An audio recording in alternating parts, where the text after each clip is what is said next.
سر بلاول بھٹو صاحب لائق ستائش ہے ان کا یہ کنسرن کہ جس کے تحت وہ مبینہ طور پر اغوا شدہ صحافی کے پاس اظہار ہمدردی کے لیے، اظہار یکجہتی کے لیے پہنچے. تاہم کیا یہ واجب نہ تھا کہ سندھ میں، سندھ سرزمین پر وہ جو ایک عزیز میمن نامی if I'm not wrong وہ جو صحافی کا قتل ہوا تھا، وہ ایک صحافی کے جو مطلب آپ سمجھ گئے ہوں گے مطلب اب میں کیا کہوں، تو اس کے گھر بھی جایا جاتا، ان کے ساتھ بھی اظہار یکجہتی کیا جاتا، ان کے قاتلوں کو قرار واقعی سزا دی جاتی.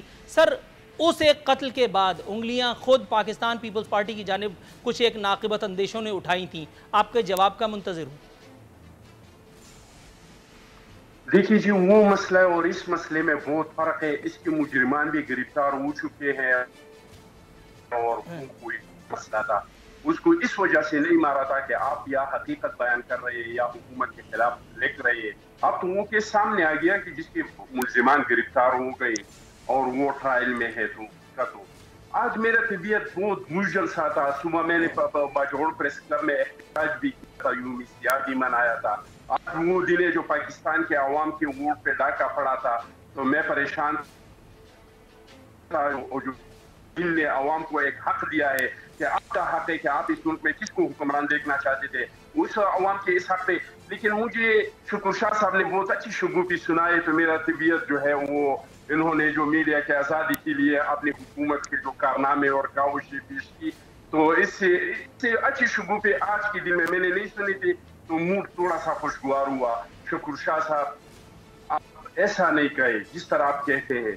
یہ آپ جو کہہ رہے ہیں یہ لیا رہے کہ ان نوجوانوں اور شہیدوں کے خون کے ساتھ غداری ہے، جنہوں نے بی بی اور شہید کے خون کے سامنے دیوار بنا کر اور انہوں نے اپنی جانوں کو قربانی دی. اپنے والد صاحب کا ذکر آپ نے کیا، انہوں نے جو قربانی دی ہے، یہ اس کے ساتھ زیادتی ہے جو آپ جو کچھ کہہ رہے ہیں اور آپ جو کچھ کر رہے ہیں. میں تو حیران ہوں کہ لیاری کا بندہ اور وہ اس طرح کی بات کرے اور وہ جا کے اس طرح کے پارٹی کے ساتھ کھڑے ہو جائے. یہ تو آپ کو بھی پتہ ہے، مجھے بھی پتہ ہے کہ یہ کس طریقے سے لایا گیا ہے، اس کو کس طریقے سے بٹھایا ہے اور یہ کس طریقے سے چلاتے ہیں. میں آپ کو چیلنج کرتا ہوں اخندزادہ صاحب، میں آپ کو چیلنج کرتا ہوں اخندزادہ صاحب. سنیں ایک منٹ مجھے دے ایک منٹ. اخندزادہ صاحب میں پہلے دن سے کہہ رہا ہوں، شکور شاہ صاحب تھوڑا سا توقف کیجئے گا. میں ابھی ہڑبڑا کی کرسی سے نیچے گر گیا ہوتا، اتنی زور سے آپ چنگاڑے ہیں. اس کا جواب تھوڑا سا توقف. اس کا میں جواب دوں گا. اخندزادہ چٹان صاحب سر ان کی پہلے بات سن لیجئے. جی شکور شاہ صاحب سر پلیز آپ اپنی بات جلدی سے کر لیجئے، اس کے بعد پھر میں آگے جاؤں. میں چیلنج کرتا ہوں اخندزادہ چٹان صاحب، اور آپ کہتے ہو نا کہ غلط سلیکٹڈ ہے، تو میں کہتا ہوں، میں پہلے دن سے کہہ رہا ہوں کہ فورنزک کرائیں. آپ کے پاس پیسوں کی کمی نہیں، فورنزک کرائیں، اسے پتہ چلے گا میرے ووٹ بڑھیں گے کم نہیں ہوں گے. آپ فورنزک کروائیں، آپ کو پتہ چلے گا دودھ کا دودھ پانی. وقت بدل گیا ہے. اچھا سر تھوڑا سا دونوں معزز مہمانوں سے توقف کی استدعا ہے. میں ذرا صدیق الفاروق صاحب کے پاس سے ہو لوں. ایک اور بریکنگ نیوز بھی میں آپ کو دیتا ہوں. بھٹو کے اصل وارث بھی بہت جلد میدان میں آنے والے ہیں. فاطمہ بھٹو بھی بہت جلد آئے گی میدان میں. اصل وارث فاطمہ بھٹو ہے. رائٹ سر صدیق الفاروق صاحب. سر اخندزادہ چٹان صاحب تھوڑا سا توقف کیجئے. شکور شاہ صاحب سر تھوڑا سا. صدیق الفاروق صاحب سر کوشش کیجئے کہ جو کچھ میں پوچھ رہا ہوں آپ ذرا تھوڑا سا اگر سن سکیں اس کو. اچھا خود ہی سے عرض کر دیں گے. سر مجھے کچھ پوچھنے دیجئے. چلیے پھر جو کچھ کہنا ہے آپ کہیے میں سن رہا ہوں. چٹان صاحب سر تھوڑا سا توقف تو کیجئے. چٹان صاحب سر مطلب ایسی بھی کیا خوشی کہ سڑک پر وصال ہو. سر تھوڑا سا توقف. جی صدیق الفاروق صاحب شروع ہو جائیے. یہ دونوں میرے دوست میری بات سنیں. پہلی بات یہ ہے کہ بھٹو کا وارث کون ہے یہ فیصلہ عوام کریں گے ووٹ کے ذریعے سے. جسے ووٹ ملیں گے وہ وارث ہوگا. Number 1 peoples. دوسری بات یہ ہے پی ٹی آئی کے میرے دوست نے بڑی صحیح بات کی کہ آج ہم ہیں کل نہیں ہوں گے. انسان کی یہی ہے حالت. انسان کی یہی حالت ہے کہ آج ہے کل نہیں ہے. یہ انہوں نے بڑی سچی بات کی. اسی چیز کو سامنے رکھ کے سوچئے کہ ہم جو بات کہتے ہیں درست ساری باتیں میری یا نہیں کہتے.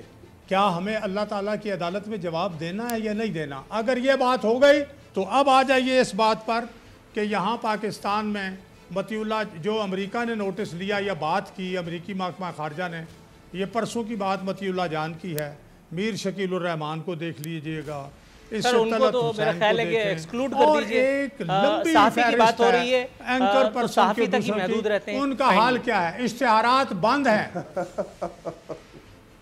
مطیع اللہ جان تک ٹھیک تھا سر، اشتہارات بند ہیں بھائی، جی جی، صحافی تک محدود رہے چلے، اخباروں کے اشتہارات بند ہیں، نہیں مل رہے، چینلز بند ہو رہے ہیں، یہ کس دور میں ہو رہے ہیں، کیوں ہو رہے ہیں؟ یہ وہ باتیں ہیں جو نہیں ہونی چاہیے، اور جو لوگ کہتے ہیں کہ ہم خدا کے ہاں جواب دہ ہیں، وہ یہ ذہن میں رکھیں کہ یہاں بات کرنے، میں کئی دفعہ کہہ چکا ہوں، نہ میں نے نواز شریف کو جان دینی ہے، نہ شاہ صاحب نے عمران خان کو جان دینی ہے، نہ چٹان صاحب نے جو ہے وہ بلاول کو جان دینی ہے، اللہ کو جان دینی ہے، سچی بات تو کر لو یار۔ رائٹ ہو گیا۔ اچھا شکور شاہ صاحب، سر وائنڈ اپ کی طرف جا رہے ہیں، سراج الحق صاحب، یقیناً یہ غیر متنازع کردار شاید آپ کی نظر میں ہوں یا نہیں ہو، بہرحال مجھے نہیں پتا، ان کا بیان ہے ملک میں مافیاز کی حکومت ہے، پی ٹی آئی کی 2 سالہ کارکردگی بدترین رہی، اور اس کے بعد پھر پورا ایک ایف آئی آر ہے جو انہوں نے کاٹی ہے، سر کیا فرمائیں گے آپ؟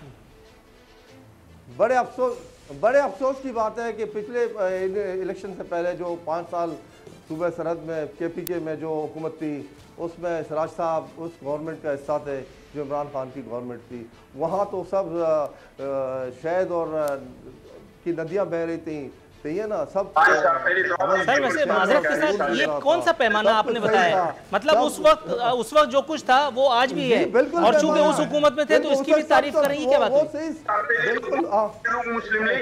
سر تھوڑا سا توقف کیجئے گا، مجھے سمجھنے دیجئے، چٹان صاحب غلط ہو گیا، جواب نہیں دینا ہے نا، جی شکور شاہ صاحب۔ نہیں شکور شاہ صاحب، پہلے بہت سارے بالکل دیکھیں بات سنیں، 40 سال حکومت کرنے والے 2 سال والوں سے سوال کر رہے ہیں، تیرا بدل چلے گا 40 سال جمہوریت میں 5 سال کے لیے مینڈیٹ دیئے، 5 سال کے لیے آپ 100 دن میں تبدیل کرنے کی بات کر رہے تھے، 5 سال آپ 100 دن میں تبدیلی لانے کی بات کر رہے تھے بھائی، پورے ہونے دے، تو آپ کا 100 دن میں تبدیلی لانے کی آپ نے دعویٰ کیا، تو آپ 5 سال صبر کریں، 5 سال بعد 40 سال جھوٹ بولا، 40 سال حکومت کرنے والوں، عوام کو دھوکہ دیا، 5 سال صبر کریں۔